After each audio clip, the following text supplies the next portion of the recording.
TIFU by accidentally starting a neighborhood-wide emergency because of a lasagna. So, for context, I, 31M, live in a quiet suburb outside of Denver, and I've been trying to impress my girlfriend's family. They're Italian-American, loud, proud, and incredibly traditional. Her mom, who still calls me the boy, makes this legendary lasagna every Christmas, and I thought, in a stroke of pure dumbassery, hey, why don't I try to make it for them next Sunday dinner? Show I care about the culture, you know? Mistake number 1. I got the recipe off some sketchy blog that claimed it was authentic like Nana used to make, and went all out. Bought imported cheese, handmade the pasta sheets, which took forever and a half. Even borrowed my buddy's industrial-sized casserole dish. The thing weighed as much as a toddler by the time I layered it up. I was feeling confident, proud, even. Now, I don't have central AC, and that weekend, the temps were pushing 95. But I was on a mission. I fired up the oven at 375 and popped in the lasagna baby. Here's where the real mess begins. About 45 minutes in, I notice a weird smell. Not burnt food, but chemically, almost metallic. I open the oven and get hit with a wave of heat and smoke. Turns out, the casserole dish I borrowed? It wasn't oven safe.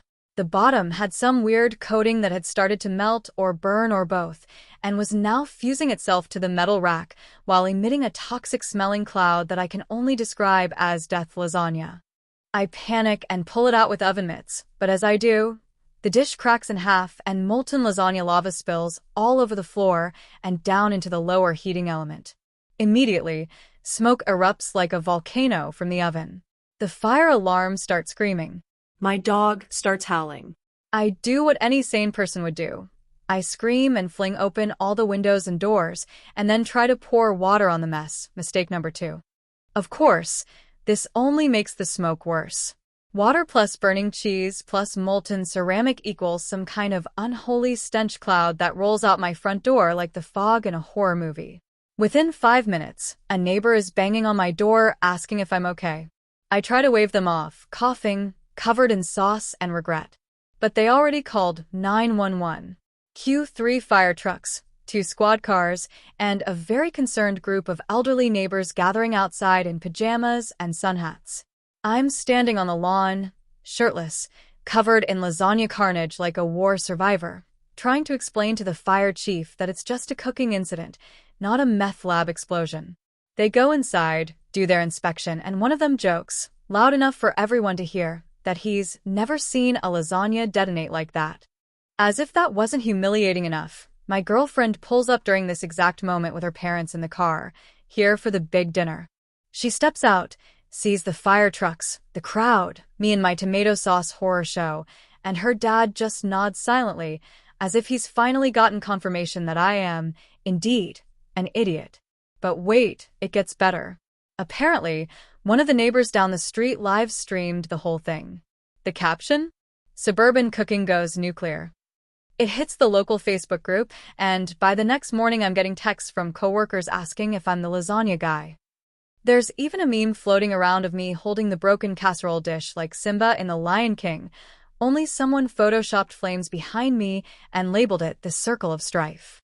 The lasagna? Charred beyond recognition. The smell? Lingered in my house for days. I had to get the oven professionally cleaned and replace the lower heating coil, which was basically cheese-welded. And the worst part? Her mom brought her lasagna to dinner that night instead. She didn't say anything, just placed it gently on my table like it was a burial ceremony for my dignity.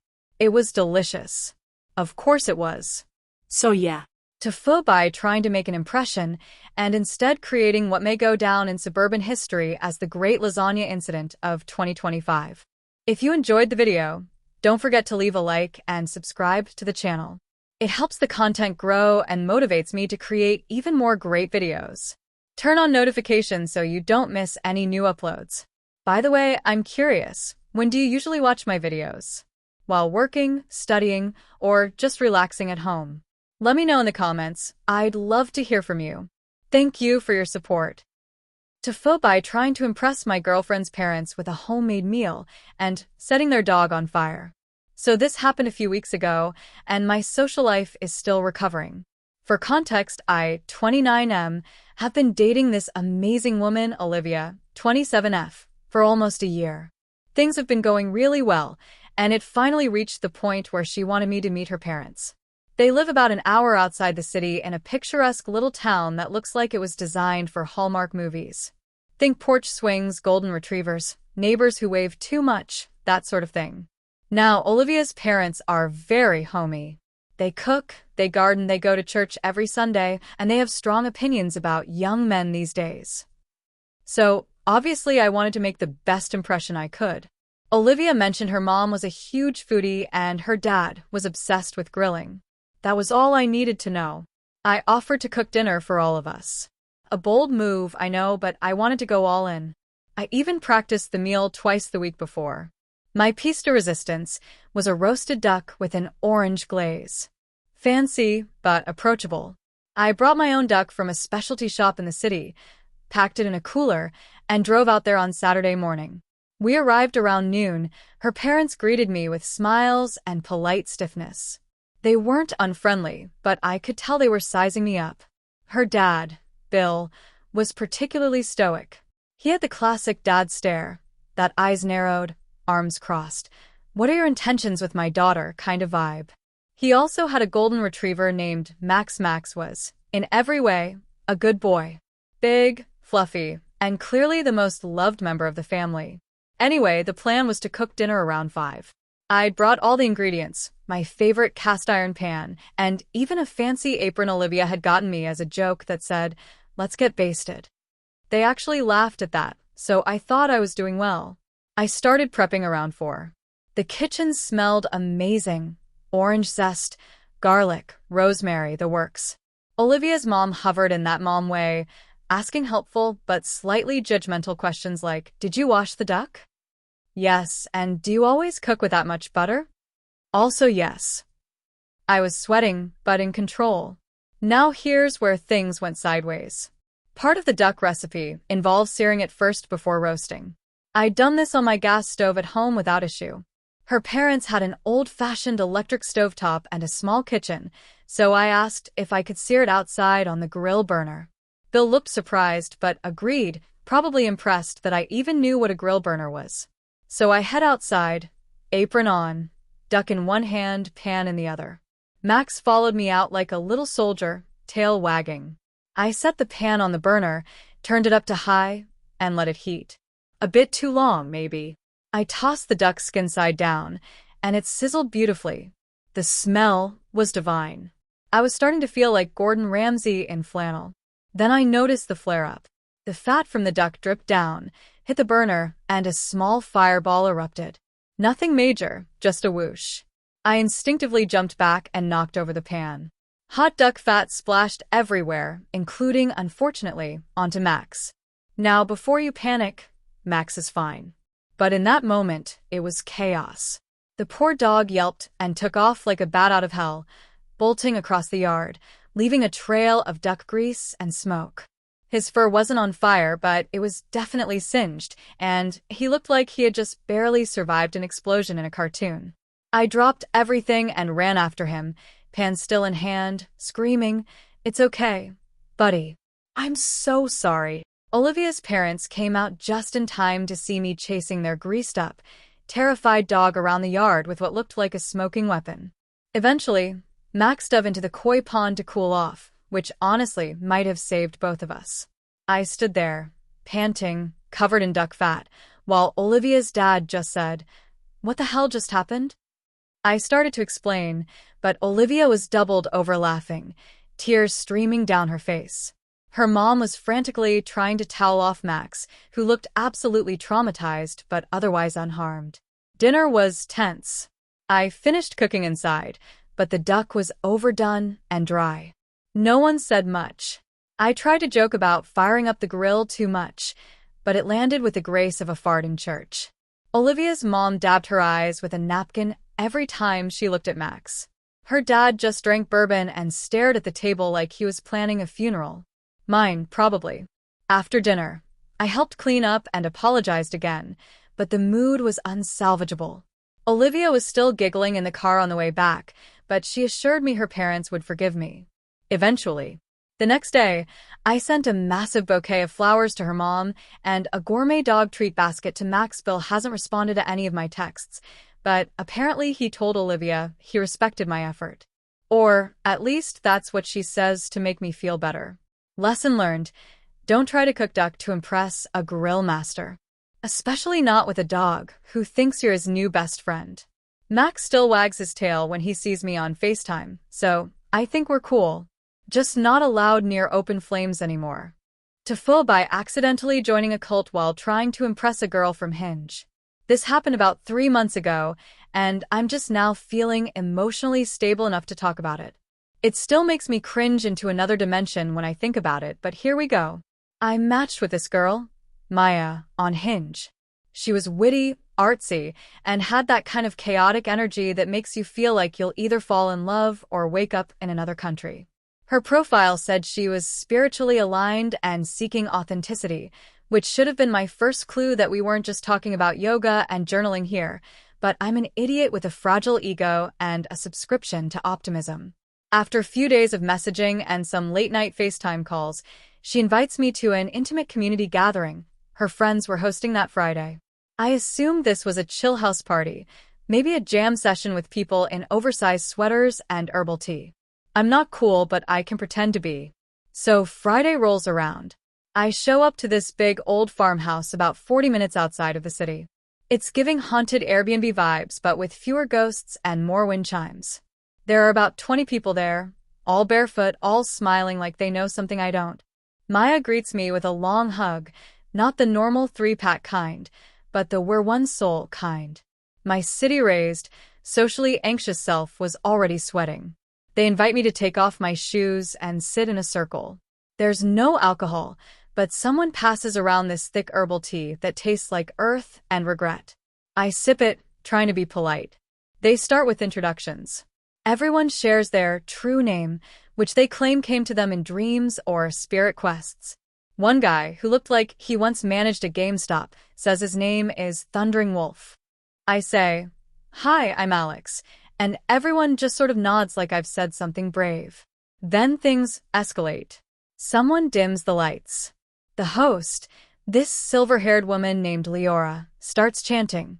People join in, swaying. Someone starts drumming. I'm trying to play it cool, thinking maybe this is just a dramatic poetry circle. But then Leora starts talking about shedding societal constructs and awakening the ancestral memory. I make eye contact with Maya. She beams at me, clearly in her element. So I stay, because I'm an idiot. Then comes the rebirth exercise.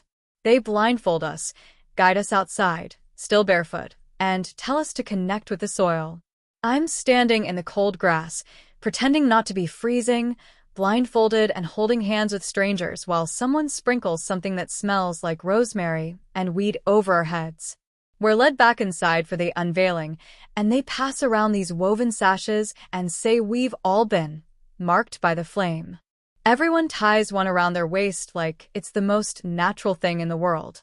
Maya helps me with mine and whispers, "You've got such open energy." I feel like I've just joined a very serene, well-decorated militia. I think it's over, but nope. The next phase is vibrational release, which apparently involves screaming into a pillow while someone plays a didgeridoo. People are full-on sobbing. One guy is punching a beanbag chair while wailing like a banshee.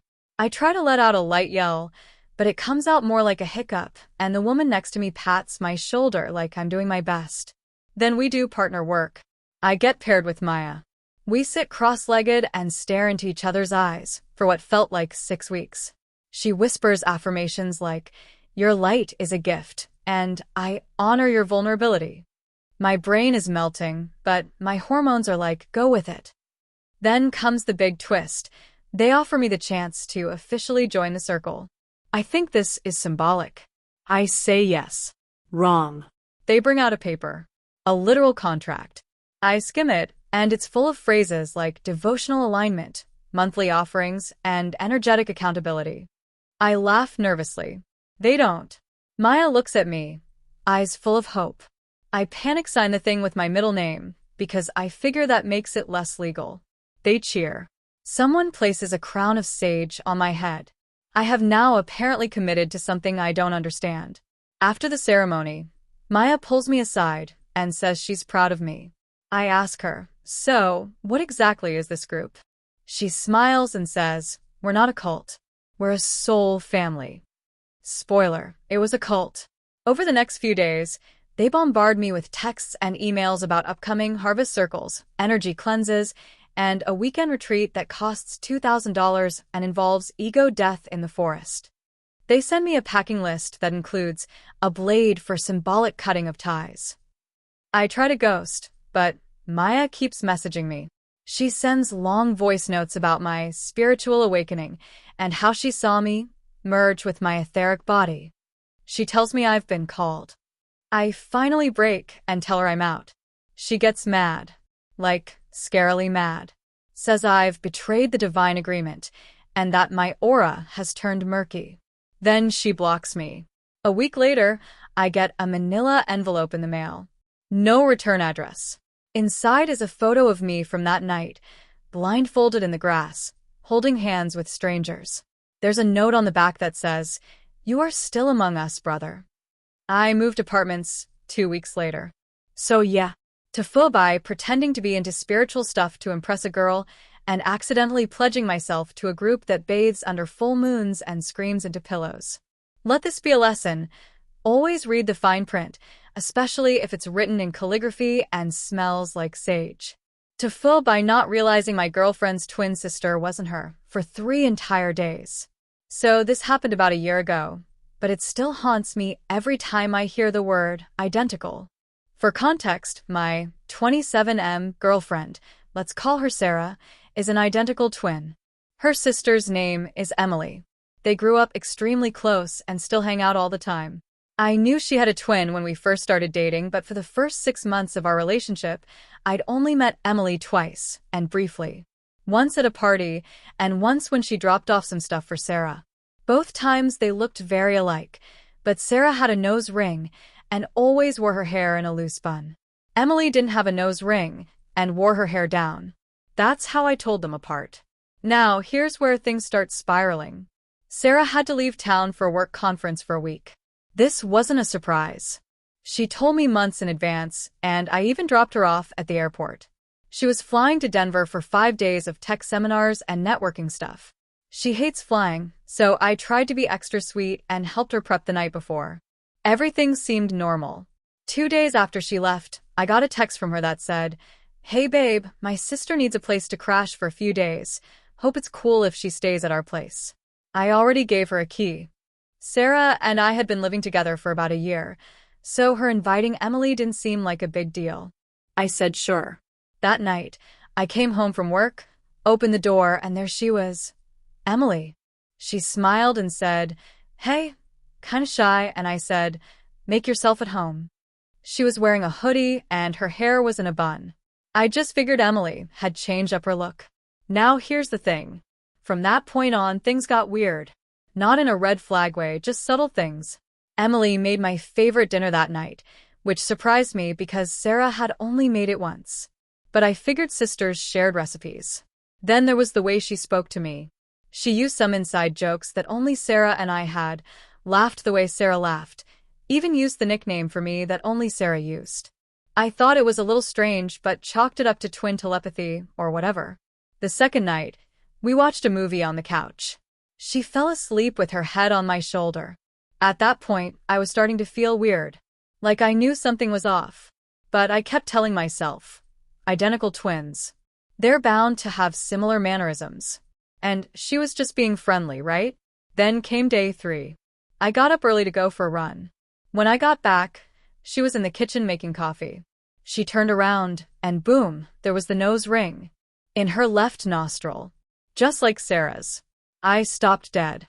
"You got your nose pierced?" I asked. She looked confused for a second, then said, no."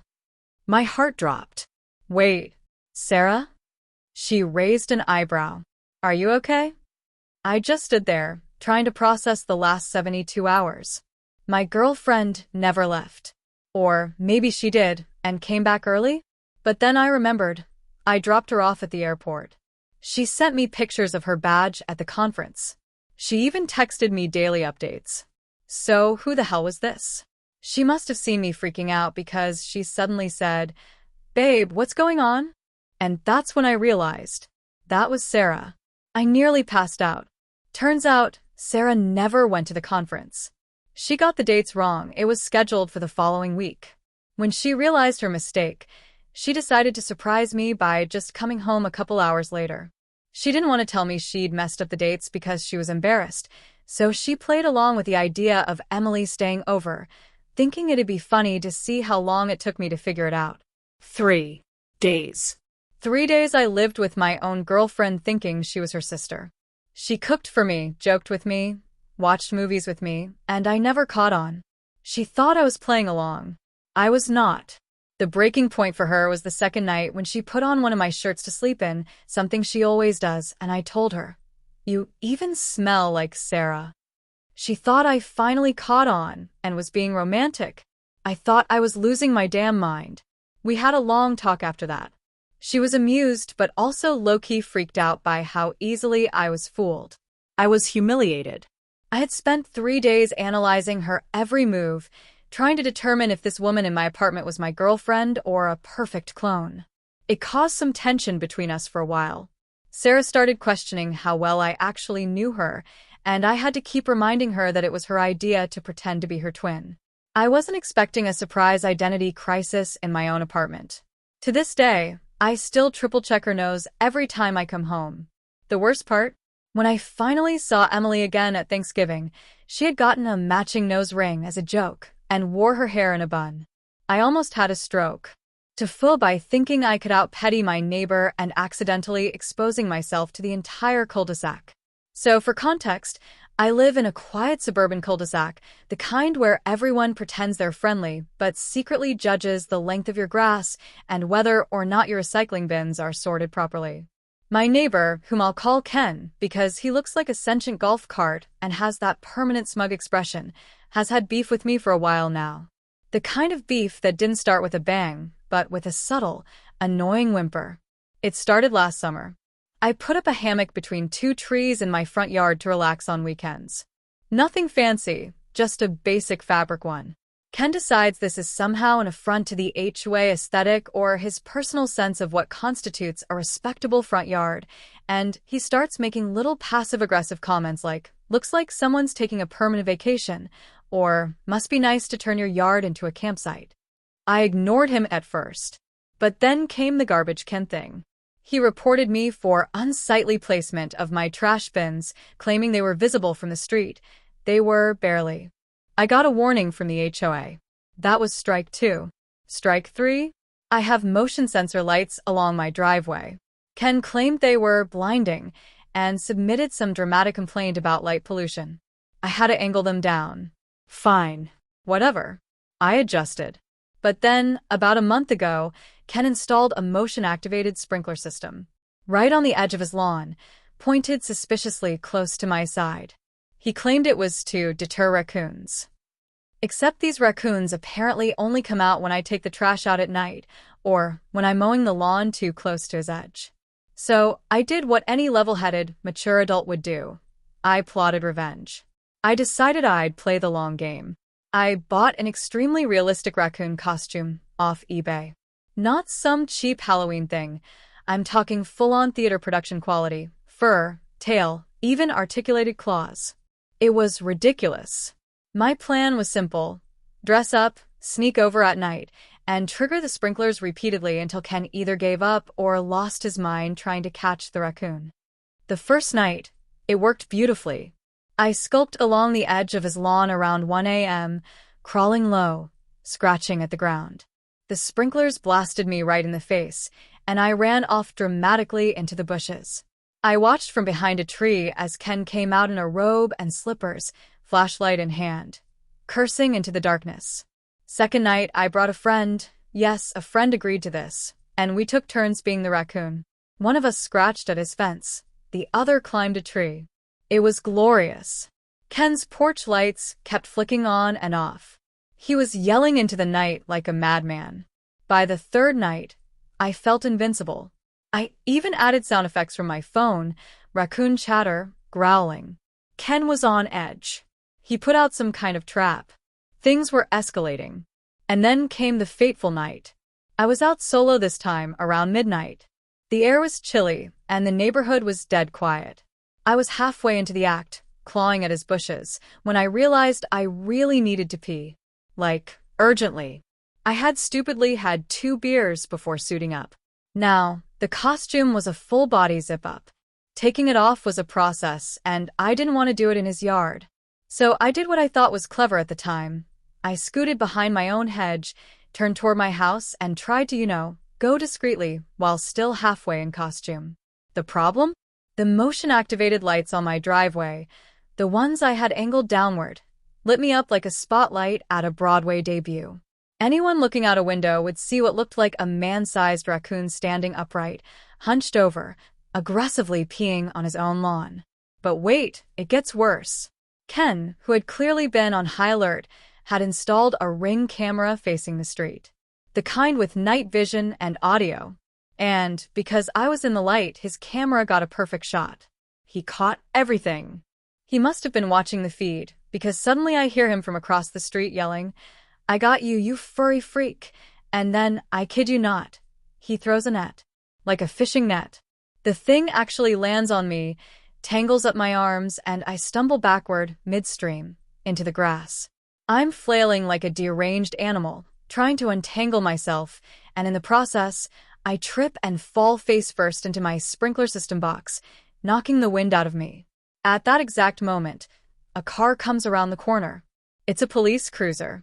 Apparently, someone, I still don't know who, had called in a suspicious figure prowling the neighborhood. The cop pulls over, hits the spotlight, gets out, sees me on the ground in a soaked raccoon suit tangled in a net, and just stands there blinking for a solid 10 seconds before saying, "Sir, I'm gonna need you to explain." Long story short, I had to sit on the curb while they called for backup, not because I was dangerous, but because they didn't believe the story and thought I might be on drugs. Ken, of course, is shouting from his porch about how he finally got the bastard. Eventually, after much awkward explanation and a lot of laughing from the second officer who arrived, they let me off with a warning for public urination and creating a public disturbance. The real kicker? Ken posted the Ring footage to the neighborhood Facebook group with the caption, "Raccoon caught in the act. Lock up your trash." It went viral. I've been sent the clip no less than 17 times by friends, co-workers, even my own sister. My dignity? Gone. The costume? Burned. The war with Ken? Ongoing. But I learned something important. Never start a prank war with someone who has more time, more cameras, and a net. TIFU by accidentally getting adopted by a cult while trying to impress a girl. So this happened about 3 years ago, but it still haunts my dreams. I, then 23M, had just moved to a new city for work. I didn't know anyone, and I was desperate to make friends, or at least find someone to awkwardly eat takeout with on Friday nights. Enter Amy. I met her at a community art class I joined to seem more interesting. She was smart, funny, and had the kind of effortlessly cool vibe I could never pull off even if I dressed exclusively in thrift store denim and carried a vintage camera around my neck. Anyway, after a few classes, we started chatting. One night, after bonding over our mutual love for obscure horror movies and overpriced coffee, she invited me to a small gathering at her friend's place. She said it was low-key, good food, interesting people, very spiritual but chill. I heard free food and chance to hang out with Amy, so obviously I said yes. She sent me the address, and when I arrived, it was a large, isolated house just outside the city. Not spooky, just remote. I knocked, and this guy in linen robes opened the door. Not joking, actual flowing linen robes, like some Renaissance fair Jesus. He smiled warmly and welcomed me with a hug that lasted way too long. I chalked it up to artsy people being affectionate. Inside, the place looked like a cross between a yoga studio and a Scandinavian Airbnb. Candles everywhere. No furniture except floor pillows. Everyone was barefoot. I spotted Amy across the room, sitting cross-legged and laughing with some other robed people. She waved me over like this was all totally normal. I told myself not to be judgmental. Asterisk go with the flow. Be open-minded. Amy's hot asterisk. Dinner was a vegan spread served on wooden plates with no utensils. We ate with our hands. Someone played the lute. Another person was massaging someone's scalp in the corner. After dinner, we sat in a circle and held hands while a man named Riven, not his birth name, obviously, led a grounding ritual that involved chanting and releasing our ancestral grief into the ether. Everyone else was into it. I fake chanted, tried not to laugh, and kept side-eyeing Amy, who looked blissful. Then Riven asked us to go around the circle and speak our truths. People started sharing wild confessions, talking about past trauma, unburdening themselves emotionally in a way that felt way too intimate for a first-time visitor. When it got to me, I panicked and said, "I'm just here for the hummus." They laughed.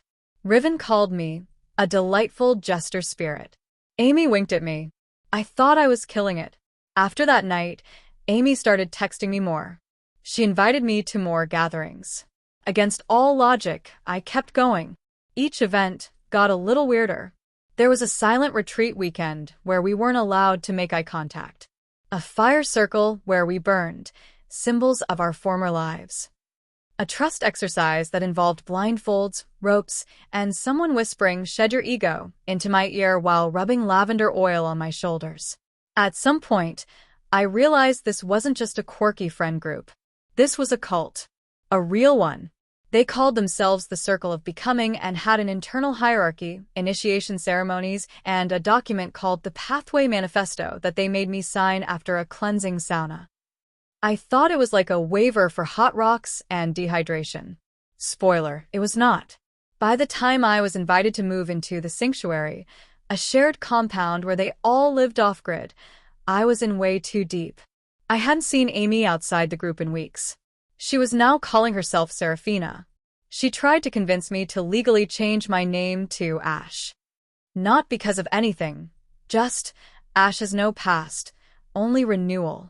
I tried to leave after a particularly intense rebirth meditation where I was asked to scream my mother's name into a jar and then bury it in the woods.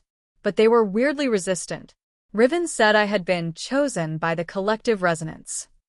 I told him I had also been chosen by my landlord to pay rent and needed to go. He stared at me like I was speaking Mandarin. When I finally ghosted them, literally just packed my stuff and moved apartments, I started getting these long, handwritten letters. Phrases like, "The spiral of awakening is not yet complete," and "You are still bound to us through energy threads." One letter had a feather taped to it. Another had glitter inside and exploded when I opened it, like a very gentle glitter bomb from someone who wants to spiritually colonize your psyche. Amy/Serafina stopped replying to texts. I later found out she'd been promoted to Vessel of Light and was now one of Riven's soul partners, which I assume is a culty way of saying poly-girlfriend with a leadership badge. I told my best friend about all of this, and he refused to believe it until I showed him the Pathway Manifesto and the buried jar pictures. He made me promise I'd never go full commune for a hookup again. I now have a hard boundary. If someone uses the phrase transcending the flesh prison on a first date, I'm out. I still occasionally see someone in a linen robe at the farmer's market, and I immediately pretend to be very interested in asparagus until they walk past. I live in fear that one day Riven will appear at my doorstep with a sage bundle and a ukulele, demanding I return to the spiral. Anyway, that's the story of how I accidentally got halfway inducted into a cult trying to impress a girl who later tried to name me Ash and make me scream into jars. 10 out of 10 would not recommend. TIFU by accidentally joining a cult during a weekend retreat and becoming their messiah for 48 hours. So, this happened about 2 months ago, but I'm only now emotionally recovered enough to share it. I, 28M, work in tech. Burnout is practically in the job description. After a particularly hellish sprint, my manager basically forced me to take some PTO. I didn't have any travel plans, so I asked around for ideas, and my coworker Tara, names changed to protect the deluded, told me about this digital detox, guided nature retreat she went to in the mountains last year. Said it was life-changing. No phones, no screens, just hiking, meditation, and spiritual recalibration. I wasn't super into the woo-woo stuff, but figured some mountain air and silence would be good for me. She sent me a link to a site that looked fine. Kind of minimalist and vague, but whatever. I signed up for the next weekend retreat and drove upstate to this secluded cabin area nestled in the woods. Upon arrival, I was greeted by a woman wearing a floor-length beige tunic and no shoes. I thought, okay, granola crowd. Nothing too weird. Things started getting odd right away. First, they took my phone for safekeeping. Not in a locker, not in a pouch. Just took it. Then they gave me a robe, also beige, and told me I had to wear it the entire time. I assumed it was part of the detox vibe. Uniformity creates unity, they said. I shrugged and changed. There were about 20 other people there, all in the same robe, and everyone seemed very into the program. Smiling a bit too much, hugging like they knew each other forever, and referring to each other as brother and sister. I started wondering what I'd gotten myself into. The first night, we gathered around a giant bonfire. A woman named Mother Alera welcomed us and talked about cleansing the mind of modern toxins. Then we all had to drink something called the nectar. I asked what was in it, and she said, "Only what nature intends for us." I was suspicious, but also peer-pressured by the 20 people staring at me like I'd questioned gravity. So I drank it. Huge mistake. The nectar turned out to be some kind of psychedelic tea. The moment it hit, I felt my consciousness drop into a rabbit hole lined with fractals. My brain was rewriting itself in real time. At one point, I was convinced I was a tree. Not metaphorically, a literal oak. I remember yelling something about how squirrels were my children. Apparently, during this trip, I stood up, arms outstretched, and began speaking in what they later called the ancient tongue. It was gibberish, I'm sure. My high, panicked brain trying to ground itself. But these people, they ate it up. I had become a prophet. When I came to the next morning, head pounding, tongue tasting like expired pine cones, everyone was bowing to me. Literally bowing. One guy pressed his forehead to my feet. I was too disoriented to stop it. Mother Alera approached me and said, "The signs have arrived. The Skyborn has awakened." I thought she was joking. She was not. For the next 2 days, they treated me like I was some kind of messiah. I had a personal attendant named Brother Joel who followed me everywhere, offering me acorn tea and reading me verses from their scripture, which, by the way, was a self-published book called The Leaf and the Light written by Alera herself. I tried to tell them I wasn't who they thought I was, that I was just some guy who works in IT and doesn't even recycle consistently. But they insisted my denial was a test of their faith. One woman said, "The Skyborn must reject the sky to embrace the soil." I didn't know what that meant either. Asked for my phone back and was told it had been cleansed in flame. I thought they were speaking metaphorically again. Nope. Burned it. My $1,100 phone, sacrificed to purify my aura, or some nonsense. I plotted my escape that night. I didn't want to just walk into the woods without GPS or a map, but I was seriously worried about how far this would go. Like, let's ascend via group death worried. Luckily, salvation came in the form of a random hiker who happened to wander onto their land. This poor guy just wanted to take pictures of birds, and he walked right into their morning communal humming session. They tried to bring him into the fold. I saw an opportunity. While everyone was distracted, I pulled the guy aside and whispered, "I'm being held by a cult. Please help." At first, he thought I was role-playing. Then he saw the desperation in my eyes and agreed to help me sneak out. That night, during their moon prayer, yes, that's a thing, I slipped away and met the hiker near the edge of the woods. We hiked 3 miles in the dark to where he had cell reception. He let me use his phone to call a friend, who drove up to get me. When I got home, I discovered Alera had emailed my emergency contact, my sister, saying, "Your brother has chosen to walk the path of earth. He will not return to the world of steel and sorrow." My sister thought I had joined some commune and moved to a mountain permanently. I've since changed my number, got a new phone, and taken a long break from hiking, tea, and anything beige. The worst part? I told Tara about it and she said, "Oh, I didn't go to that one. That one's intense." I meant the place with the goat yoga and hot springs. Thanks, Tara. TIFU by getting way too confident during my company's online all-hands meeting and accidentally broadcasting my breakup to 300 people. So, a bit of context. I, 27M, work for a mid-sized tech company that went fully remote after the pandemic and never looked back. We've got about 300 employees, and every quarter we have these all-hands Zoom meetings where leadership gives updates, teams share progress, and sometimes people do little presentations to keep things fun. There's even a segment at the end where employees can volunteer for shout-outs or just share cool personal news. Now, I'd like to think I'm a pretty competent guy. I've been at the company for a few years, and people know me as that dude who cracks jokes in Slack and drops memes in our team channels. I'm not super extroverted IRL, but online I'm comfortable. At the time of this incident, I was living with my girlfriend of 2 years. Let's call her Emma. Things had been rocky for a while, but we were trying to push through. The night before the meeting, we had another one of those silent treatment-fueled arguments that ends with one of us pretending to fall asleep first. We didn't speak the entire next morning. So the meeting starts at 10 a.m. sharp. I log into Zoom from our shared office. Emma is in the bedroom, I thought, and I've got my mic muted, camera off, because who actually wants to be visible in a 300-person meeting? About 30 minutes in, the CTO finishes his talk about new infrastructure rollouts, and then the head of HR announces they're doing a new thing called Open Mic Spotlight. It's meant to be a more casual, fun way for people to share a little something, hobbies, stories, talents, whatever. It's voluntary, but they encouraged people to sign up. Well, guess who signed up last week and forgot? This guy. I get called on. And now Alex from Product has something to share with us. Take it away, Alex. Panic. But then I remember.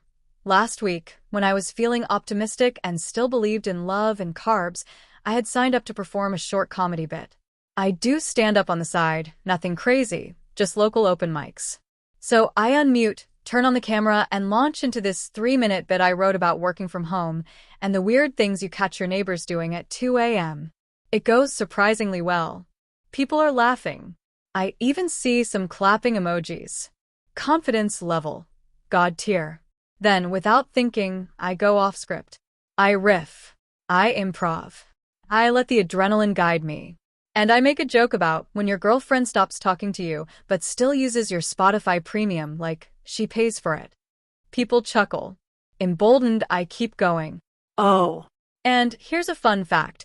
Did you know it's totally possible to live with someone for 2 years, share a bed, groceries, and dreams of a dog you'll never actually adopt, and still somehow feel like strangers who are waiting for the other one to blink first in the world's slowest breakup? Silence. I pause. That joke didn't land. Maybe too real? Then from the hallway, Emma's voice cuts through the quiet like a dagger wrapped in fire. Are you seriously talking about our relationship on a Zoom call? Right now? Seriously, Alex. Now remember, mic's still on. Camera's still on. Full screen. 300 people watching. One guy's kid is in the background saying, "Mommy, what's happening?" I freeze. The HR director, bless her heart, tries to recover. Okay. Thank you, Alex, for that honest performance. Let's move on to the next segment. But it's too late. The damage is done. Emma storms into the room. She doesn't care that I'm live. She's got that wild-eyed energy of someone who's already mentally packed their bags, and now she just wants to scorch the earth on her way out. She yells, "You want honesty? How about telling them how you accidentally liked your ex's bikini photo last week? Or how you forgot our anniversary but remembered to pre-order that stupid video game?" I'm scrambling for the mute button, but of course, in my panic, I hit the leave meeting button instead and bounce out like the coward I am. I sit there in the silent aftermath, staring at the blank screen, contemplating every life decision that brought me to that moment. Emma storms out shortly after, and about 20 minutes later, texts me that she's going to stay at her sister's for a few days. Over the next hour, my phone lights up with Slack DMs. Most are from coworkers saying things like, "Hey, that was wild, are you okay?" Or, "Just checking in, great material. Maybe not the best venue." One guy, Todd from accounting, says 10 out of 10 would watch again. Later that day, the VP of People messages me privately and says, "Let's connect next week." No worries, just want to chat. Which we all know is HR speak for please don't sue us, but also don't do that again. And the kicker? Our internal Zoom recordings are auto-saved and shared for those who missed the meeting. So yeah, my accidental breakup broadcast? Immortalized in the company's Confluence page under Q2 All Hands. Emma and I officially broke up a week later. Amicably, if you can believe it. She said it was kind of a relief that it all imploded so publicly. It saved us the pain of dragging it out. I, on the other hand, will never sign up for anything involving a live mic again unless there's a firm NDA and an emotional support dog involved. Moral of the story: never go full open mic during a company Zoom meeting. Hey, friends, if you enjoy this content, don't forget to like the video and share your thoughts in the comments. We really want to know what you like and what can be improved. What do you think of the video? Are there any topics you'd like to see in future videos? Your feedback really helps us get better. Thanks for being with us. TIFU by accidentally becoming the face of a cult's pamphlet distribution campaign. This happened about 6 years ago, and to this day, it still haunts me whenever someone hands me a flyer on the street. At the time, I was a broke university student studying graphic design. Like most of my peers, I was constantly juggling classes, freelance gigs, and part-time jobs to stay afloat. One day, while walking through campus, I noticed a flyer on a bulletin board that said, "Models needed, $150 cash, 2-hour shoot, NO experience required." I figured it was either a scam or softcore porn, but curiosity and my negative bank balance got the better of me. I called the number. A very chipper woman answered and explained that it was a simple shoot for an up-and-coming lifestyle brand. They wanted diverse, relatable faces to showcase happiness, community, and inner peace. Sounded harmless. She said the shoot would take place in a studio not far from campus and, best of all, they'd pay cash immediately after. I was in. The day of the shoot, I showed up at this minimalistic, all-white studio with succulents in every corner and acoustic folk music playing softly in the background. The photographer was a soft-spoken guy in a beanie who smelled like patchouli and kept calling me brother. He handed me a loose, earth-toned shirt to wear and asked me to do a series of expressions, smiling, laughing, staring off into the distance contemplatively, and doing a few group poses with the other models, who were mostly college-aged like me. The weirdest part was this group chant we did at the end. They told us to form a circle and hum together while looking upward. I asked what it was for, and they said it was a unifying symbol of spiritual connection.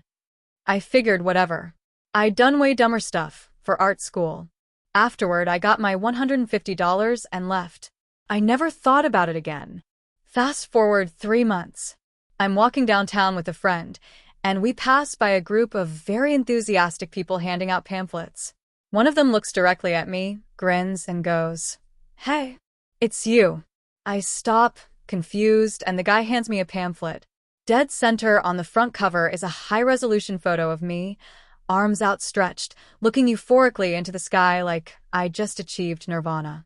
Surrounding me in a faded golden glow are the words, "The path of celestial harmony awaits you." Underneath, in smaller print, "Discover unity, transcend the physical, become whole." I laugh, thinking it's some kind of joke, but then I flip through the pamphlet. There I am again, smiling at a table with others, eyes closed in deep meditation, clapping with a group of people in identical flowing beige outfits. My name isn't on it anywhere, but it's unmistakably me. My friend is howling with laughter. I am frozen in horror. I try to ask the guy what this organization is. He tells me it's a community of spiritually awakened individuals dedicated to the sacred alignment of earthly vibrations with celestial intent. I ask if it's a church. He says no. I ask if it's a religion. He says no, it's beyond classification. That's when my friend jokes, "You're an occult brochure, bro." I go home and start researching. Turns out this group, the Celestial Harmony Collective, is a quasi-cult based just outside the city. They're known for love-bombing new members and convincing them to give up material possessions and return to the purity of pre-industrial living. They host retreats in the woods, sell homemade supplements, and apparently believe that Earth is a soul garden preparing for the harvest, whatever that means. I dig through old emails and find the original casting notice. It came from a now deactivated Gmail account. The production company's name was fake. I'd signed a release form that day, but it was buried in a stack of other forms they had us sign quickly, and of course, I didn't read the fine print. I had legally given them permission to use my image in perpetuity for promotional materials. Over the next few months, the situation escalated. Friends started texting me pictures of my face on flyers stapled to telephone poles. Someone spotted a huge banner with me on it outside their downtown community center. A girl I was dating asked if I was part of that weird spirit group, and when I said no, she ghosted me anyway. But the worst part was when my grandmother called. She got a pamphlet in the mail. I guess the group had bought mailing lists and were blanketing suburban neighborhoods. She called in a panic, thinking I had joined a cult. She even asked my dad if I was okay. I had to explain to my entire extended family during Easter that I was not, in fact, leading people into the forest to await spiritual harvest. Eventually, I tried contacting the group directly.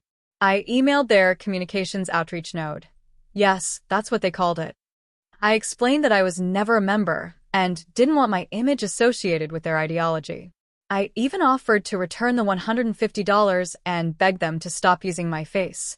I got a reply that said, "Dear Brother of Light, once your essence has aligned with harmony, it cannot be undone. In infinite peace. Leor, he/they, First Vibration Herald." That was the entire email. To this day, I still get recognized occasionally, especially in wellness spaces or by New Agey types. I once had a yoga instructor call me a guiding inspiration. Someone asked to take a photo with me outside a juice bar. I've even seen my image in a few meme compilations about cults.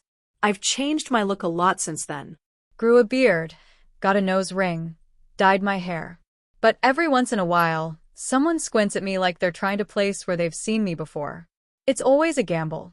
Do I explain that I was once the unwitting poster boy for a cult, or do I just smile and say they must be mistaking me for someone else? TIFU by accidentally sexting my boss instead of my girlfriend, and then doubling down like an idiot. So, this actually happened a few days ago, and I still wake up at night sweating through my sheets just thinking about it. Some context before we dive into the flaming pit of regret that is my life. I work at a medium-sized marketing firm, and my boss, let's call her Sarah, is a pretty serious, no-nonsense type. Think power suits, fast walking, coffee in hand at all times, the kind of woman who could fire you while simultaneously rebranding your entire existence. I respect her a lot, which makes what I did so much worse. Now, I also have a girlfriend, Jenna, who is currently doing a remote job 2 time zones away. We've been trying to keep the spice alive through text, FaceTime, the whole deal. Earlier this week, we were getting flirty via text during my lunch break. Things were escalating. You know how it goes. One innocent emoji leads to another, and suddenly you're not just talking about lunch anymore.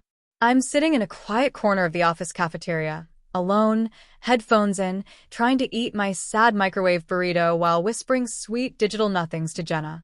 I won't lie, some of the messages I sent were graphic. Not illegal graphic, but if my mom read them, she would call a priest. There were details. Verbs. Descriptions involving whipped cream that I didn't even know I had the vocabulary for. Then she sent a picture. Nothing explicit. Just her in this red lacy thing she bought recently, biting her lip, doing that look that says, "You're in trouble when you get home." I was a little flustered. A lot flustered. That's when I made the fateful error. Instead of replying to her, I replied to the last text thread I'd had open before that. My boss, Sarah. And I didn't just send nice or a rogue emoji. Oh no. I went full poet. I typed something like, "Goddamn baby, if you're wearing that when I get home, I'm going to rip it off with my teeth and make you scream my name until the neighbors call the cops." And then I hit send. At first, I didn't realize what I'd done. I put my phone down and took a bite of my burrito, basking in my own digital seduction. Then I picked the phone back up, expecting a flirty reply.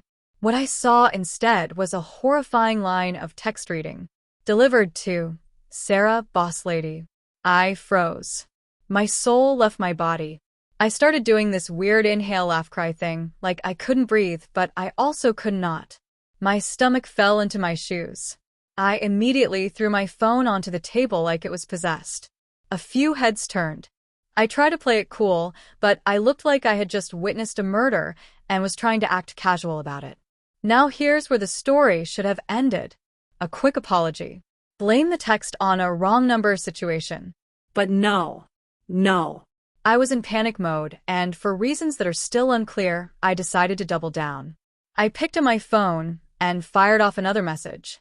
Sorry, that was meant for a different Sarah. My girlfriend. Haha. Common name, right? This, of course, made no sense. Who the hell has a girlfriend and a boss named Sarah in the same phone? What are the odds? -%. I knew it. You knew it. She definitely knew it. No response. For like 20 minutes. The longest 20 minutes of my life. I considered fleeing the country. New name. New passport. Just walk out of the office and never come back. Mexico sounded nice. Then my phone buzzed. A reply from Sarah, boss lady. Let's keep personal communications off company devices. Also, I'd recommend checking the recipient before sending anything. That was it. No emojis. No LOL. Just pure HR-tinged disappointment. I wanted to die. I considered quitting right then and there, but my bank account politely informed me that I enjoy eating food and living indoors. So I stuck it out. But now every interaction with her is drenched and awkward. Every time I walk into her office, I half expect her to reach under her desk and hit a panic button. The next day, I came into work early to avoid running into her. Didn't work. She was already there, sipping coffee like a crime boss, making zero eye contact with me. Later, during a team meeting, she used me as an example in a communication hygiene slide. No names, but I knew. She knew. The guy next to me gave me a weird look. I just nodded slowly and stared into the middle distance like I was in a war flashback. As if that wasn't bad enough, Jenna thought the whole thing was hilarious. She now refers to my boss as Mr. Sarah and keeps threatening to send her a fruit basket. I begged her not to. Anyway, I'm still employed for now. But every ping on my work phone gives me heart palpitations. Every time I see Sarah walking toward me, I flinch like a dog who's seen too much. And worst of all, I can never again use the phrase "rip it off with my teeth" without wanting to bury myself in a shallow grave behind the office. The lesson here? Always triple check your recipients. And never, ever try to lie to someone who signs your paychecks. TIFU by pretending to know how to play the piano on a date and getting roped into playing at a wedding. So this happened a few weeks ago, and the shame is still fresh. A bit of backstory. I've always wanted to play the piano. It's one of those romantic ideas I never followed through on. I had one lesson when I was 10, didn't like the teacher, and that was that. However, I look like the kind of guy who can play piano. Tall, slightly pretentious, wear a lot of black. So when I'm on dates, it sometimes comes up. Do I play any instruments? And I've said, more than once, yeah, piano. A bit. I mean, I could play. If I learned. Which I haven't. But I like the idea that people think I can. Fast forward to me going on a date with this amazing woman I matched with on a dating app. Let's call her Jenna. We hit it off instantly. Funny, sarcastic, into music, the works. On our third date, we're walking downtown after dinner, and there's one of those outdoor public pianos in the park near the art museum. She lights up. Oh my God, do you play? She asks, clearly already knowing I do, because I'd mentioned it casually on our first date. Now, this is the moment where any sane man would fess up. But instead, I said, yeah, I haven't played in a while, but I can mess around a bit. She beams, takes my hand, leads me over to the piano. At this point, I'm panicking internally, but I figure if I can remember how chopsticks goes or play literally anything that sounds vaguely melodic, I can pass. So I sit down, hit a few keys, and it's bad. It sounds like someone let a raccoon loose on the keyboard. But I smile like I'm just improvising something avant-garde. Jenna laughs and claps. You're so good. I say, thanks. Rusty, though.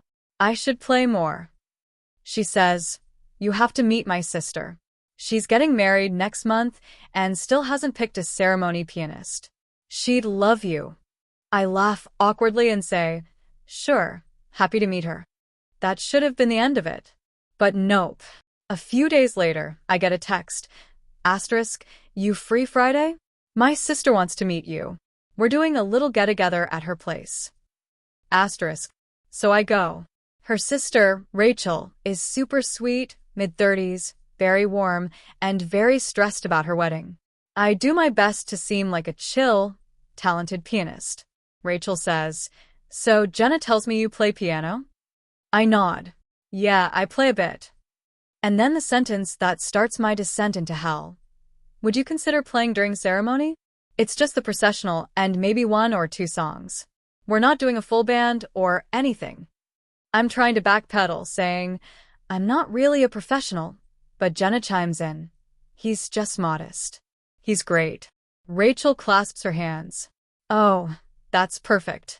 We don't need perfect. Just romantic. I say, sure. Romantic. Got it. Fast forward again. Now I'm Googling easy piano wedding songs at 2 a.m. like my life depends on it. I download an app that shows you which keys to press. I spend hours a day trying to learn Canon in D and 1,000 Years by Christina Perri. My fingers feel like they've been chewed up by a blender. I'm sweating bullets every time I touch the keyboard. I even take a crash course on YouTube called Learn Piano in 30 Days, which is basically a lie from start to finish.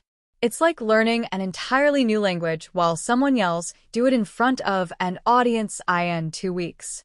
The wedding is held at this gorgeous old library converted into an event hall. High ceilings, candles, string lights, the works. Jenna's beaming. Her family loves me. I've never wanted to crawl into a hole and die more in my entire life. The ceremony starts. I sit down at the piano. My palms are sweating so badly, I can barely keep my fingers in place. The guests are seated. The officiant gives me a nod. It's time. I start playing Canon in D. It's shaky. The tempo is inconsistent. There's a sour note here and there. But miraculously, it's passable. Like, no one's crying because of my playing, but also no one's walking out. I see Jenna in the crowd giving me a thumbs up. Then it happens. Midway through the song, a breeze from an open window knocks over the music sheet I had printed from the internet. I don't have it memorized. I panic. Try to keep going from memory. My fingers betray me. I accidentally hit this weird jazzy chord that sounds like it belongs in a noir detective movie. I try to recover, but I'm already off track. Then I hit a wrong key that somehow sounds like a cartoon character slipping on a banana peel. People glance over.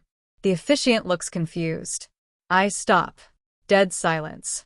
I try to pretend it's an intentional pause, stretch my hands dramatically like some tortured artist, and then launch into 1,000 Years, which I barely practiced because I was focusing on Canon in D. It sounds like someone playing with oven mitts on. Notes are off. Timing is off. I'm sweating so badly I can't see. At one point, I just start playing the melody from My Heart Will Go On from Titanic because my brain short-circuited and I panicked. Someone in the audience muttered, "Is this Titanic?" Rachel, the bride, gives me this look. You know, the one. That silent, you have ruined my wedding kind of look. The ceremony ends. Barely. Everyone claps politely. Jenna looks mortified. Later, Jenna pulls me aside. "What was that?" she whispers. I have no choice. I confess everything. I don't play. I never played. I just liked pretending I could. She stares at me for a full 10 seconds like she's trying to figure out if I'm joking. Then she laughs. Hard. Then she stops laughing. Then she laughs again. "We just let a pathological liar soundtrack my sister's wedding," she says. I offer to pay for the wedding pianist they should have hired. She declines. We go out for drinks a week later and laugh about it. And by laugh, I mean she imitates my piano face every time we meet new people. We're still seeing each other. But I'm not allowed near any pianos. Ever again. TIFU by accidentally sending my entire office a recording of my sleep-talking and snoring and farting and confessing to murder, kinda. So this happened about 3 days ago, and I'm only now starting to crawl out from the shame cocoon I've been hiding in. I, 32M, work at a mid-sized tech company, mostly remote, but we have weekly Monday meetings where everyone shares their updates via Slack threads and sometimes attached videos, especially if people need to show demos or walkthroughs. Pretty straightforward. Last weekend, I was messing around with a new smartwatch my girlfriend got me as a birthday gift. It has all these health and sleep tracking features, and one of the things it can do is record sounds during sleep to detect disturbances. Apparently, it picks up things like coughing, snoring, or talking in your sleep and logs them. Neat feature, I thought. On Sunday night, I go to bed after a couple beers and a plate of greasy chili nachos. Bad combo. I didn't know it yet, but my gut was about to betray me and my dignity in unspeakable ways. That night, the watch recorded over 2.5 hours of various nocturnal events. But I didn't check it right away. Here's where I mess up. Monday morning rolls around. I'm groggy, late for the team meeting, and scrambling to put together a quick update. I had recorded a video demo for a new internal dashboard tool and saved it on my phone, or so I thought. My dumbass sees a file titled record_0037 in my media folder, assumes it's the demo video, attaches it to the Slack thread with the caption. Hey team. Sorry I couldn't make the meeting live. Here's a quick walkthrough of the new dashboard features. LMK if you have questions. I hit send and go to make myself coffee. 10 minutes later, I come back to 30+ Slack notifications and 4 missed calls from my manager. I click on the thread. The video, which is actually just a black screen with a waveform line, is almost 3 hours long. It has no visuals, no talking points, just sound. Except it does have talking. Sleep talking. And snoring. And the occasional, unfortunately loud, methane trumpet. At first, I didn't know what they were reacting to. Then I clicked play. It starts off with about 5 minutes of heavy breathing. Then a snore that sounds like a dying lawnmower. Then silence. Then, around the 12-minute mark, I apparently mumbled something like, "No, not the cheese pants she's watching, tell the ducks I said sorry." Cue another fart. By this point in the Slack thread, people are openly live commenting like it's a premiere of the new season of some trash reality show. The plot thickens at 14:37. Did he just say cheese pants? Guys, I think we're in his REM cycle now. 21:44 is NSFW. I am traumatized. That timestamp? Yeah, I moaned audibly and said, Karen, the body's under the porch. Another fart. Then I giggled. I do not know a Karen. I have never murdered anyone. I don't even have a porch. But the damage was done. My manager messages me privately. Hey. I think you sent the wrong file. Might want to take that down. But it was too late. Someone had already downloaded it. One of our devs even made a soundboard of my weirdest quotes. There's a button on our internal tools page now that plays, "Tell the ducks I said sorry" whenever you finish a task. I am immortalized. To make matters worse, our VP, a very serious, no jokes kind of guy, apparently played it in full while eating lunch because he wanted to understand the dashboard update. He's now convinced I have undiagnosed sleep apnea and has suggested I talk to HR about accommodations. I had to have an actual sit-down with HR who was surprisingly chill about it and mostly just concerned about whether I was okay and if I needed support, which is somehow even more humiliating than being scolded. Like, no, Carol, I'm not in crisis. I'm just a moron who can't label files properly. Also, the fart. There's one in particular. The 47:13 It defies the laws of physics. It has a build-up, a crescendo, and then an echo. Someone said it sounded like a tuba falling down the stairs. I wish they were wrong. At least 2 of my coworkers told me they couldn't finish their coffee because they were laughing too hard. Someone made a meme of me with the caption, "Dashboard? More like gasboard." So now, every time I log into our Slack, I get greeted with duck emojis, cheese references, and occasional ominous Karen messages. I haven't decided if I'm quitting yet, but if I do, I'm putting advanced audio engineer on my resume and linking to the soundboard as proof. Anyway. To full by subjecting my entire company to my unconscious bodily functions and dream confessions of fictional homicide. But hey, at least the dashboard tool works great. TIFU by pretending I knew how to ride a horse to impress a girl, and accidentally joining a medieval reenactment battle. So this happened a few months ago, but I still can't look at a horse without breaking into a cold sweat. Let me preface this by saying I've lived a very non-horsey life. The closest I ever came to riding one was probably when I drunkenly climbed a statue of General Sherman in college. But I digress. There's this girl. Let's call her Natalie. We met at a friend's birthday thing and instantly hit it off. She's smart, hilarious, and unfortunately for me, really into horseback riding. Like, competes in dressage, grew up around stables, uses words like fetlock in casual conversation, the whole deal. So, being the idiot my ego demands I be, I told her that I used to ride a little. Technically true, if you count a single pony ride at a petting zoo when I was 5. But somehow that spiraled into me agreeing to come riding with her at this horse ranch her friend owns. I figured, how hard could it be? People have been riding horses since ancient times. I play video games. I have balance. I'll be fine. Spoiler, I was not fine. We get to the ranch, and it's way more intense than I expected. It's not just a casual trail ride. This place looks like the set of Game of Thrones. There are people in armor, long swords, horses that look like they've seen war, and a lot of shouting. Turns out, it's not just a ranch. It's also the home base for a local medieval reenactment group. And today, they're doing a full-scale mock battle. Natalie's friend is one of the organizers and thinks it would be hilarious if I joined.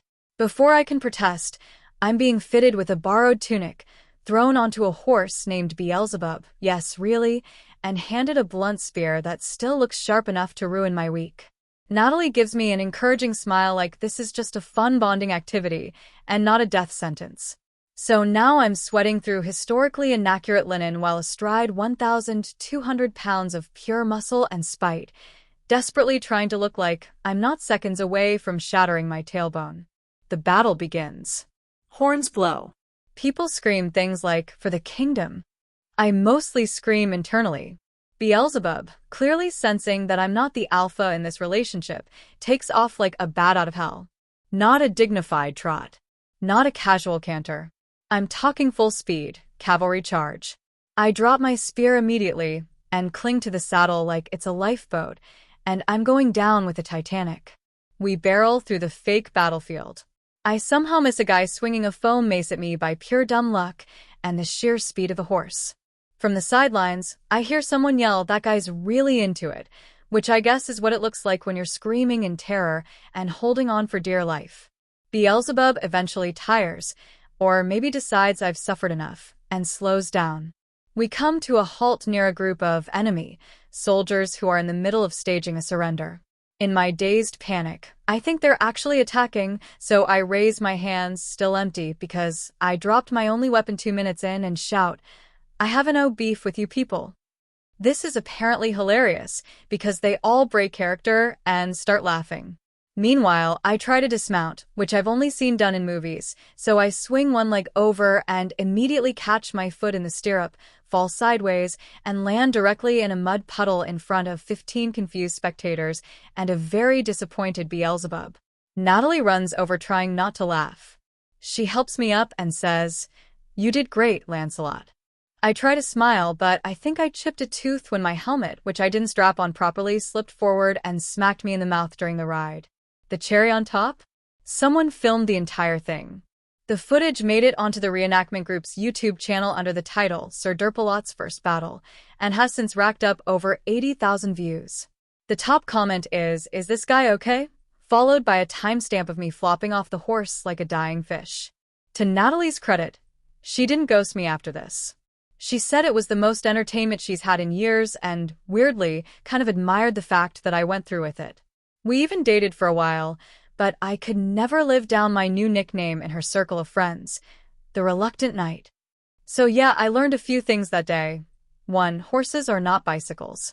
2. Never lie about skills involving animals with minds of their own. 3. Mud smells worse than you think when it's also full of horse poop and shame. Also, apparently, I'm allergic to hay. TIFU by impersonating my girlfriend's dad during a work Zoom call while wearing nothing but a towel. So this happened last week, and I've only now stopped cringing hard enough to write about it. I, 27M, live with my girlfriend of 3 years, Nina, 26F, in a smallish apartment. Nina works in corporate marketing and has been fully remote since the pandemic. I'm a freelance video editor, so my work hours are all over the place, and I often don't wear anything more formal than boxers around the house, unless I have to. Our apartment has one desk, which is in the living room. Nina uses it for work. I usually work from the bedroom or kitchen, depending on where I can spread out my gear. Now, here's where things start to go off the rails. Nina was scheduled for a huge virtual pitch to a new client, some major food brand trying to rebrand themselves as cool and modern. She had been prepping for it all week, staying up late rehearsing her slides, and was understandably stressed. That morning, she asked me very clearly to please stay out of frame and be quiet because her team was going to do introductions, and then she'd run the presentation. No problem, I thought. I was planning to shower and head to my buddy's house afterward anyway. But right before I jumped in, I realized I'd left my razor on the coffee table in the living room. Our bathroom has one of those mirrors that makes everything look like it's covered in a foggy Instagram filter, and I didn't want to end up looking like a patchy teen wolf. Thinking the meeting probably hadn't started yet, this was at 9:03 a.m. and the meeting was scheduled for 9. I wrapped a towel around my waist and tiptoed into the living room. I figured I'd be stealthy ninja-like. I did not account for Zoom lag, webcam wide angles, or Murphy's Law. As I reached for the razor, I heard Nina say, "Oh, that's my dad. He's just visiting for the weekend." Sorry. She said this while tilting her laptop screen upward slightly, trying to block the view of me. Now, here's where it gets insane. Instead of grabbing the razor and GTFOING like a normal person, something in my chaotic goblin brain thought it would be funny to play along. I straightened up, nodded politely at the laptop, and said, in my best deep dad voice, "Just grabbing my razor. Don't mind me. Love what you're doing with the brand, by the way. Very hip." I winked. Like a sitcom dad from 1992. Nina froze like a statue. Her eyes widened to the size of golf balls. I thought she was going to crack up, but she didn't. And that's when I realized this was not the chill internal team Zoom she had been having all week. This was the call. The client was on. Executives. Creative directors. The whole marketing firm. I had just introduced myself to a Fortune 500 company's rebranding team, while shirtless, damp, in a towel, pretending to be my girlfriend's father, and complimenting their brand strategy. The silence on the Zoom call was deafening. And then, God help me, some guy awkwardly responded, "Thank you, sir. We're glad you think so." I grabbed the razor and bolted like I had just robbed a gas station. Nina muted herself and let out this low, guttural "why" from deep within her soul. I apologized through the bathroom door, but I could hear her trying to salvage the call while also contemplating my murder. The call somehow continued. Nina is a professional. She pulled it together, gave her presentation, and even got some positive feedback afterward. But when it ended, she just sat in silence, staring at the screen like her soul had left her body. She didn't speak to me for a solid 4 hours. When she finally did, she didn't yell. She just said, "You were pretending to be my dad," in a towel, to a brand executive. I tried to joke about it. She did not laugh. That night, she told her best friend about it during their wine call, and the story spread like wildfire through her company's Slack by the next day. People started referring to me as Towel Dad. One coworker even photoshopped me onto a stock photo of a barbecue dad with the caption, "Grilling your brand to perfection." That image now lives in their internal meme channel. To make matters worse, Nina's actual dad FaceTimed us that weekend, and she told him the story, thinking it might be funny in hindsight.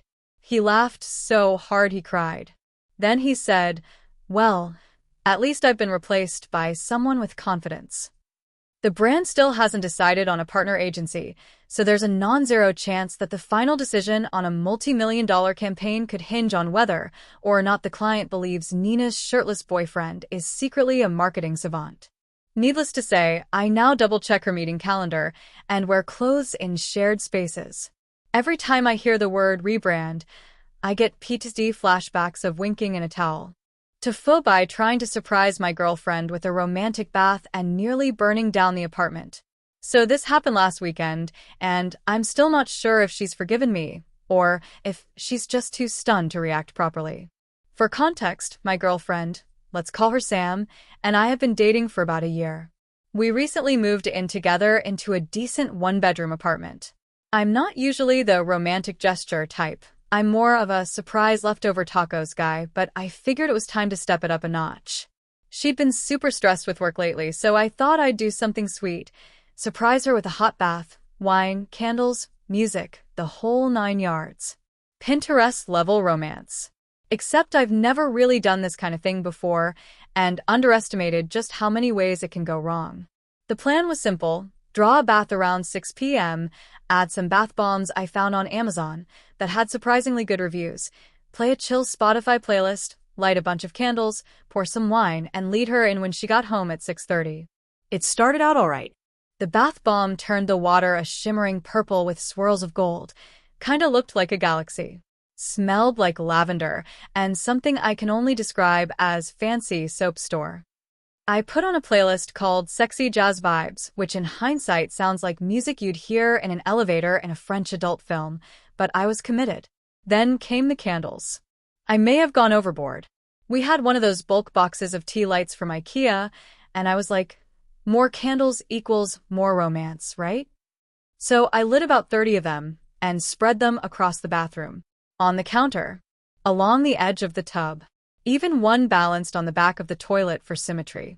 Then I found a tall decorative candle shaped like a rose that Sam had on a bookshelf, thought, perfect centerpiece, and lit that too.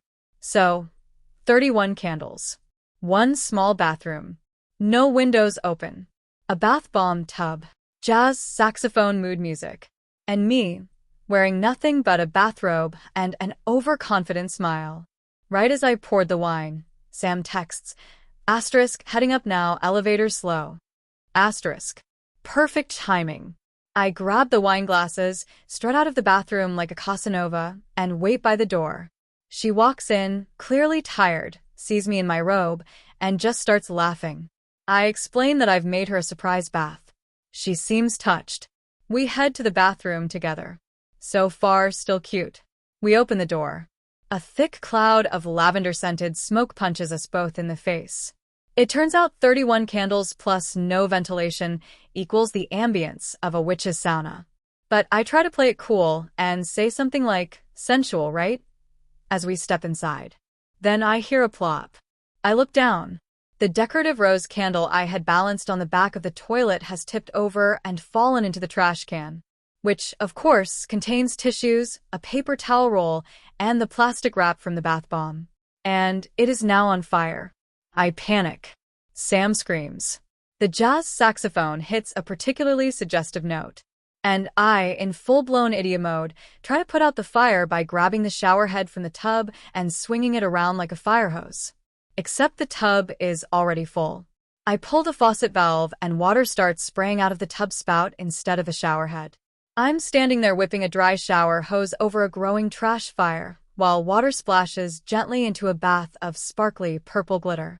Sam grabs the small bathroom trash bin and yells, "Move," before dumping the flaming garbage into the tub. Now the bath, the sexy, lavender, Instagram bait bath, is full of soaking, smoldering trash and a partially melted rose candle, all floating in what looks like a mystical oil slick from an enchanted gas station. Still not finished. As the burning trash hit the water, it let out this foul chemical smell, like if lavender had a meth-addicted cousin. The fire's out, but the bathroom is now a steamy, smoky, chemical lavender hell. Sam opens the window and starts waving a towel like a maniac. I, in my panic, try to drain the tub while apologizing profusely, forgetting that the melted wax has likely just coated the inside of the drain. The tub clogs. So now there's a foot of grayish-purple glitter sludge with bits of charred tissue floating around in our only bathtub. It smells like soap, despair, and melted plastic. The final cherry on top, as I'm scooping waxy trash out of the tub with our pasta strainer. Yes, really, Sam quietly says, "I think you owe me tacos." We aired out the apartment for 3 hours. The next day I had to snake the drain with a coat hanger and vinegar, scrub the tub with an old toothbrush, and throw away the shower curtain because it absorbed too much smoke. The pasta strainer did not survive. As for romance, well, we ate tacos on the floor and watched Netflix while the bathroom looked like the scene of a candle-based crime. She laughed about it later, but every time I so much as light a scented candle now, she gives me the side eye. Needless to say, next time I try to be romantic, I'm sticking to tacos and back rubs. TIFU by accidentally being the reason my neighbor's marriage fell apart during their gender reveal party. So this happened last weekend, and the fallout is still rippling through the neighborhood like a gossip nuke. My neighbors, Mark and Alyssa, are a couple in their early 30s. Super nice, golden retriever energy, very Instagrammable couple who hikes and eats avocado toast vibes. They recently announced they were expecting their first child and invited a bunch of people from the neighborhood to a big gender reveal party in their backyard. They were doing the whole 9 yards. Balloons, snacks, decorations, custom t-shirts, the works. It was all very wholesome. Now, I am not really into gender reveals. I think they're a little over the top and unnecessary, but hey, free cupcakes and it's literally next door, so I went. Alyssa's brother, Cody, had taken charge of organizing the reveal moment. He told everyone that he was doing a twist. Instead of just popping a balloon or cutting a cake, he had ordered a special color-coded smoke cannon from Amazon. Blue smoke for a boy, pink for a girl. He'd set it up in the yard, and when the countdown hit 0, the cannon would blast colored smoke into the sky. We all gathered around, phones ready. Alyssa was practically vibrating with excitement, and Mark was grinning ear to ear. They stood in front of the cannon, holding hands, looking like a couple on a Pinterest board. Now, here's where I come in. I work in IT. Specifically, I do systems integration and IoT device management. A little while back, I was experimenting with a bunch of different Bluetooth-connected devices for a side project. One of them was, drumroll please, a model of the exact same smoke cannon Cody had bought. It's actually marketed as a celebration cannon and is used in music festivals and stage events.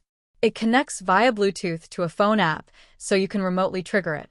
Long story short, I had downloaded the app to my phone months ago and, apparently, never uninstalled it. As Cody was fussing with the cannon and trying to get it to connect, I noticed he was having trouble. The Bluetooth signal wasn't locking in. I thought I was being helpful. I took out my phone, opened the app, and tried to connect to the cannon. To my surprise, it immediately synced. My phone still had a cached pairing for my old project. Now, I didn't know the cannon was already loaded and live. You probably see where this is going. Without thinking, I tapped test fire. Boom. The cannon fires. Not with pink, not with blue, but with purple. A thick, rolling cloud of violet smoke exploded out of the cannon and engulfed everyone. At first, people were cheering and clapping, thinking this was part of the plan. A few people were like, "Oh, cool, twins," and someone shouted, "Non-binary baby, love that," and everyone laughed awkwardly. But Alyssa was standing there, blinking through the purple haze, confused as hell. Mark was frowning. Cody looked like he'd just watched someone step on his Xbox. Turns out, purple was not an option Cody loaded into the cannon. Why was there purple smoke? Because the cannon had been left with my test powder, a colored powder I made during my experiments to test different shades for stage shows. Purple had just been the most visible during daylight, so I defaulted to that. Cody had never checked the contents before the party. He assumed the seller preloaded it correctly. He just stuck the canister in and figured it was ready. Now they're standing there with purple smoke drifting around them. Guests are confused and Cody is yelling, "It's not supposed to be purple. It's supposed to be pink." The crowd quiets. Then Alyssa, in the most innocent voice, goes, "Wait, it's a girl?" And Mark, oh man, I'll never forget this. His whole face changed. Like someone flipped a switch from joy to shock to fury. He turns to Cody and says, "I thought it was a boy. You told me it was a boy." Cody, looking like a deer in headlights, says, "No, I told Alyssa. She wanted to surprise you." Mark looks at Alyssa. "You told me. You didn't know yet." Alyssa suddenly looks like she's trying to sink into the grass. Then she blurts out, "I didn't want you to be disappointed." Now the crowd is dead silent. Mark walks off. Straight up just leaves his own party. Doesn't say another word. Cody tries to salvage it, telling people there's more food inside. A few guests trickle away, pretending to answer phone calls. I was still standing there, frozen, phone in hand like I'd just launched a missile. Alyssa eventually went inside, crying. Cody was left trying to figure out what happened with the cannon. He finally realized what must have occurred when he looked at the app and saw a new device connection with my name on it. He came over to me, absolutely livid. "Did you trigger it?" "I thought it was a test. I didn't know it was live." "You ruined it, man. You ruined the whole ing thing." I tried to apologize, but he wasn't having it. He told me to get out. I left, feeling like I had just tripped into someone else's family drama with the grace of a bowling ball into a glass factory. Later that night, I got a message from Mark. A long one. He wasn't mad at me. Turns out he had specifically told Alyssa he didn't want to know the gender until the birth because he was worried he'd react poorly if it wasn't a boy. Not in a toxic way, just he had a strained relationship with his own father and a messed up idea that having a son would somehow redeem that. So when the cannon went off, and it wasn't blue, and he realized he'd been lied to, it broke something in him. They've been fighting all week. Neighbors say he's staying at a hotel. I haven't seen Alyssa in days. Cody still won't talk to me. And I've now been immortalized in our HOA group chat as the smoke guy. Thank you for watching until the end. If you enjoyed this video, don't forget to like and subscribe to the channel so you won't miss new videos. Also, leave a comment. I'd love to hear your thoughts. Your support and engagement mean a lot to me. See you in the next video.